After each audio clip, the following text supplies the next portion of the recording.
एक मूर्तिकार था जो कि पत्थरों की बहुत ही अच्छी मूर्ति बनाता था। एक दिन वो बाजार गए और मूर्ति बनाने के लिए वहां से वो 2 पत्थर खरीद कर लाए। अब मूर्ति बनाने के लिए उन्होंने पहला पत्थर लिया और छेनी और हथौड़े से उसके ऊपर वार करना शुरू किया ताकि उस पत्थर को एक मूर्ति का रूप दिया जा सके। अब जैसे ही मूर्तिकार छेनी और हथौड़े से पत्थर के ऊपर चोट करते हैं तो पत्थर के अंदर से एक आवाज आती है कि क्या कर रहे हो। तो इस पर मूर्तिकार कहते हैं कि तुम्हारे ऊपर मैं छेनी और हथौड़े से वार कर रहा हूँ ताकि तुम्हें एक मैं अच्छी मूर्ति का रूप दे सकूं। तो एक बार फिर से पत्थर के अंदर से आवाज आती है कि नहीं, बंद करो ये काम, मुझे मत पीटो, मुझे मूर्ति नहीं बनना है, मुझे बहुत दर्द हो रहा है। तो इस पर मूर्तिकार कहते हैं कि चलो ठीक है, अगर तुम दर्द सहना नहीं चाहते हो तो तुम मूर्ति नहीं बन सकते, तुम्हें पत्थर बनकर ही रहना पड़ेगा। और ये कहकर मूर्तिकार उस पत्थर को छोड़ देते हैं। अब मूर्तिकार दूसरा पत्थर उठाता है और उसे भी मूर्ति का आकार देने के लिए उसके ऊपर छेनी और हथौड़े बरसाना शुरू कर देता है। जैसे ही मूर्तिकार दूसरे पत्थर को छेनी और हथौड़े से पीटना शुरू करता है तो उस पत्थर के अंदर से भी आवाज आती है कि तू क्या कर रहा है। तो मूर्तिकार कहता है कि तुम्हें काट रहा हूँ और पीट रहा हूँ ताकि तुमको एक अच्छी मूर्ति का आकार दे सकूं। इस पर पत्थर के अंदर से वही आवाज आती है कि मुझे बहुत दर्द हो रहा है। तो इस पर मूर्तिकार कहता है कि बताओ क्या करूं, तुम्हें मूर्ति का आकार दूं या छोड़ दूं। तो इस पर पत्थर के अंदर से आवाज आती है कि नहीं, तुम अपना काम जारी रखो, मैं इस दर्द को सहने के लिए तैयार हूं। अब मूर्तिकार अपने काम में लग जाता है। वो दूसरे पत्थर को छेनी और हथौड़ी की सहायता से काटना और पीटना शुरू कर देता है और कुछ दिनों की मेहनत के बाद दूसरे पत्थर से वो एक बहुत ही खूबसूरत मूर्ति बना देता है। दूसरा पत्थर जिसने की दर्द सहा वो एक मूर्ति बन गया और पहला पत्थर जिसने की दर्द नहीं सहा वो एक पत्थर बनकर रह गया।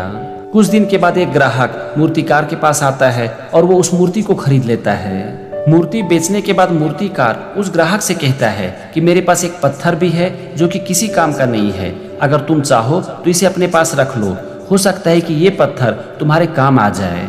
तो इस पर वो ग्राहक उस पत्थर को देखता है और मूर्तिकार से कहता है कि हाँ ठीक है, मुझे इस पत्थर की जरूरत है, तुम मुझे इसे दे दो।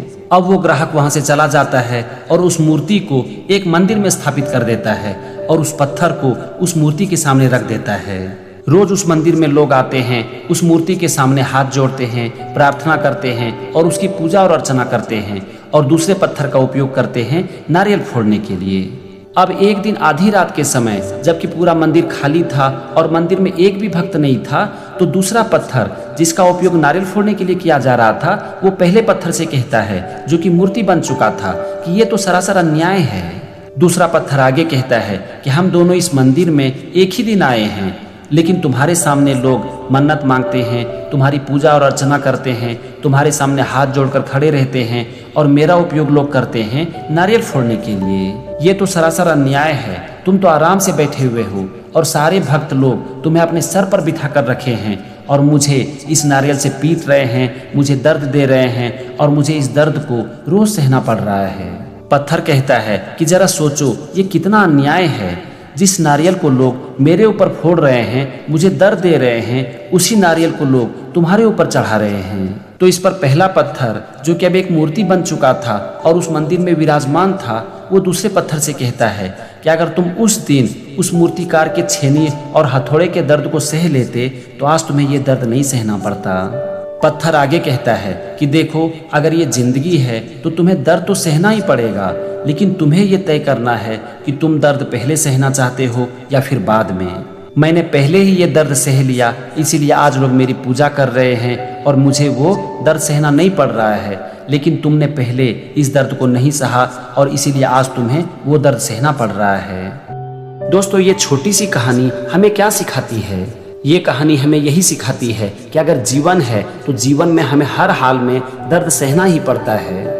अब हमें यह तय करना है कि हम पहले ही दर्द सहकर एक मूर्ति बन जाएं या फिर पहले आराम करके जीवन भर दर्द को सहते रहें। अगर हम पहले ही कुछ दिनों के लिए दर्द सह लेते हैं तो हम भी एक मूर्ति की तरह बन जाते हैं, और अगर हम पहले कुछ दिनों तक दर्द को सहने के लिए तैयार नहीं होते हैं तो फिर हमें जीवन भर दर्द को सहना पड़ता है। और ये छोटी सी कहानी हमें यही सिखाती है।